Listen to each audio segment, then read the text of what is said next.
Hello प्यारे student, आज हम स्टार्ट करने वाले हैं। ये क्लास है आपका 16 मतलब 60 क्लास है। इस क्लास में हम देखने वाले हैं इम्पोर्टेंट MCQ पावर पॉइंट का।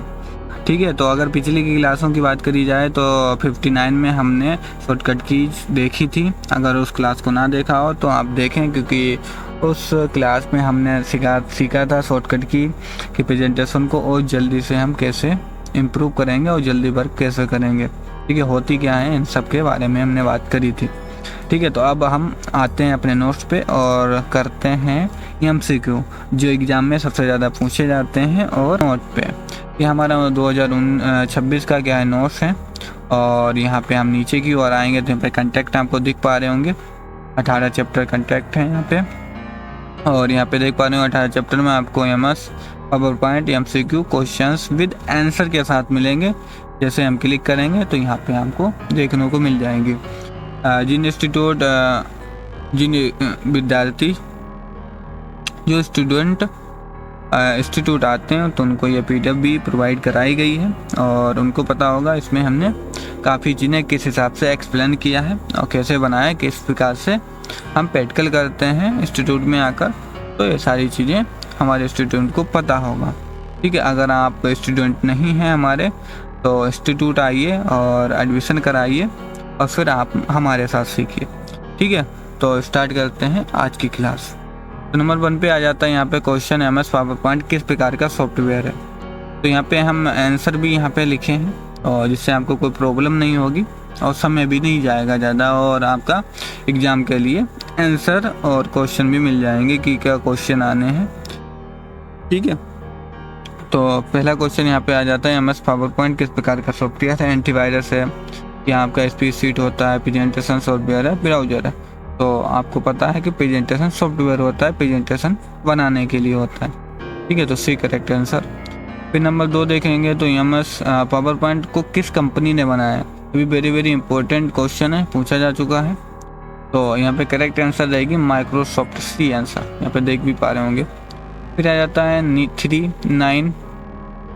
3 में क्या है, न्यू प्रेजेंटेशन बनाने की शॉर्टकट की क्या है। इम्पोर्टेंट है क्योंकि हम प्रेजेंटेशन बनाने के लिए शॉर्टकट की कौन सा यूज करते हैं। तो कंट्रोल N से हम नई प्रेजेंटेशन बनाते हैं। ठीक है, फिर आ जाता है नई स्लाइड जोड़ने की शॉर्टकट की क्या है। अगर हमें दूसरी स्लाइड जोड़नी है तो कंट्रोल M का यूज करते हैं। फिर देखिए 5 प्रेजेंटेशन शो करने की शॉर्टकट की क्या होती है। तो यहाँ पे B करेक्ट आंसर रहेगा, ये 5 होता है।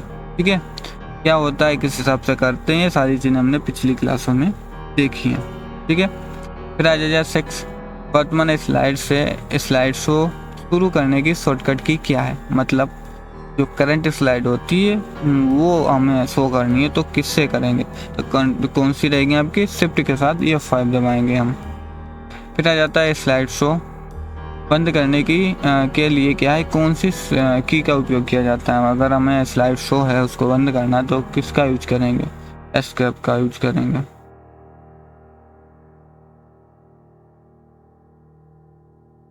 फिर आ जाता है प्रेजेंटेशन में प्रत्येक पेज को क्या कहा जाता है, बताइए।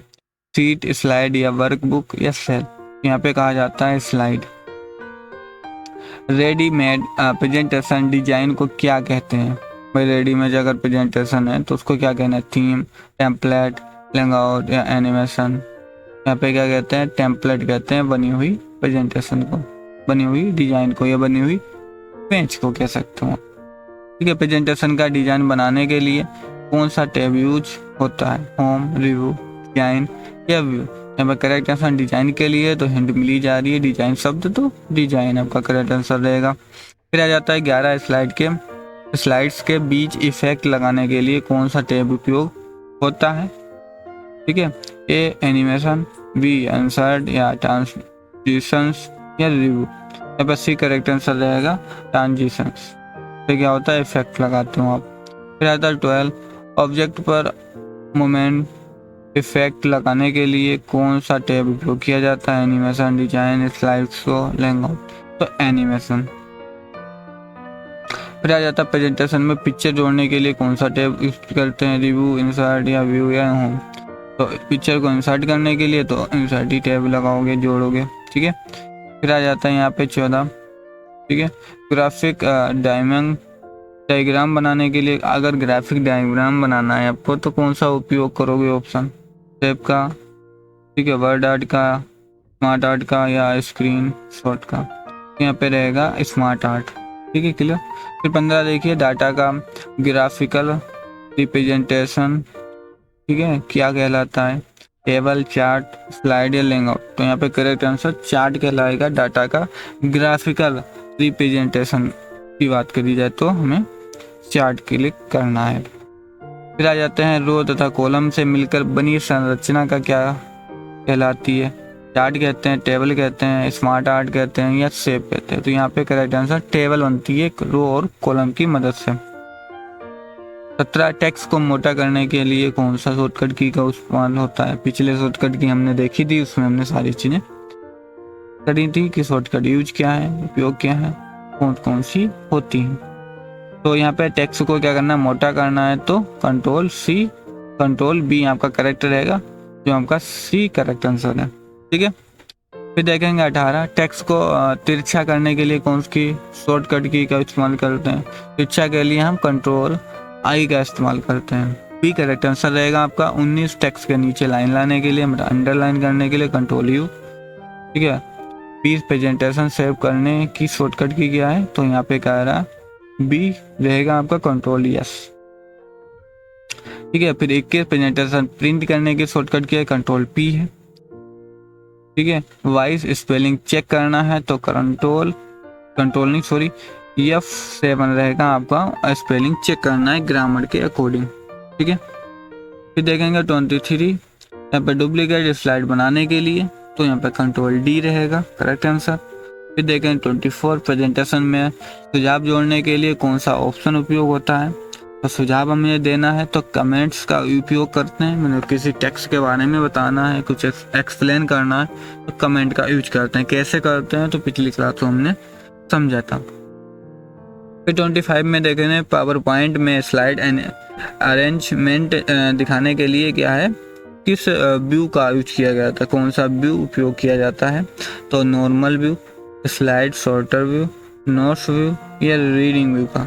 तो यहाँ पे रहता है correct answer B, slide shorter view का इस्तेमाल करते हैं, जिसमें स्लाइड अरेंजमेंट दिखाई देता है कि कितने मिनट लगे हैं, कौन कौन सी स्लाइड हैं, तो शॉर्टर में मुझे दिखाई देती। क्या होता है, कैसे करते हैं, पिछली क्लासों में इसको हमने देखा और समझा है, ना देखी हो तो आप देखें उसको। फिर देखेंगे 26 पूरी प्रेजेंटेशन का कॉमन डिजाइन बनाने के लिए कौन सा ऑप्शन उपयोग किया जाता है? ठीक है, ग्रीन लाइन्स, जूम, स्लाइड, या master arrange all. C correct answer रहेगा स्लाइड मास्टर। फिर 27 देखिए 27 प्रेजेंटेशन को पीडीएफ में सेव करने के लिए कौन सा उपयोग किया जाता है? ऑप्शन बताइए भाई। एक्सपोर्ट करोगे, लेआउट करोगे, रिव्यू, या नोट्स। करेक्ट आंसर ए रहेगा, एक्सपोर्ट पे क्लिक करते हो और फिर वहां से आप पीडीएफ बनाते हो, ठीक है। फिर देखेंगे 28 चार्ट में परसेंटेज डाटा दिखाने के लिए कौन सा चार्ट बनाता है? अगर मुझे परसेंटेज में डाटा दिखाना है तो कौन सा ऐसा चार्ट होगा? Line chart, bar chart, P chart, या एरिया चार्ट। तो यहाँ पे रहेगा पी चार्ट, ठीक है। फिर देखें 29 पावर पॉइंट में कमेंट्स किस टैब में होते हैं? आंसर रिव्यू, डिजाइन, या व्यू में। उत्तर रिव्यू होगा। 30 एमएस पावर पॉइंट का मुख्य उपयोग क्या है? गेमिंग के लिए करते हैं, शीट बनाना है, प्रेजेंटेशन बनाना है, प्रोग्रामिंग करना है। यहाँ पे करेक्ट आंसर सी रहेगा, प्रेजेंटेशन बनाना है, ठीक है।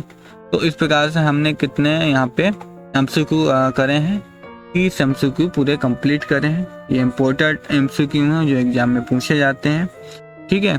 तो इस प्रकार से हमने पूरा का पूरा आपका जो आपका प्रेजेंटेशन था चैप्टर 5 पूरा कंप्लीट किया है। अगला जो चैप्टर आएगा आपका, हम पढ़ेंगे चैप्टर 6 चैप्टर पढ़ेंगे अगली क्लासों में। अगली क्लास जो रहेगी चैप्टर 6, और चैप्टर 6 का नाम है इंटरनेट का पढ़ेंगे, इंटरनेट एंड WWW, ठीक है। उसका हम इंट्रोडक्शन देखने वाले हैं अगली क्लासों में, उसको भी हम पूरा कंप्लीट करेंगे जैसे हमने पिछली क्लास में। और जिस हिसाब से क्लासें करी हैं और पूरा चैप्टर कंप्लीट किया है, जैसे MS वर्ड ले लीजिए, ठीक है, या प्रेजेंटेशन ले लीजिए, या स्पीच शीट जिसको हम MS एक्सेल भी कहते हैं, ठीक है, जिस हिसाब से कंप्लीट किया है, तो इन चैप्टरों को भी आगे हम इसी फॉर्मेट में कंप्लीट करेंगे, बिल्कुल बेसिक से एडवांस तक, ठीक है।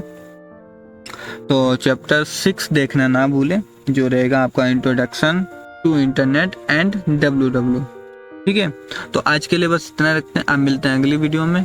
और अगर यह वीडियो अच्छी लगी है तो लाइक शेयर एंड कमेंट करिए।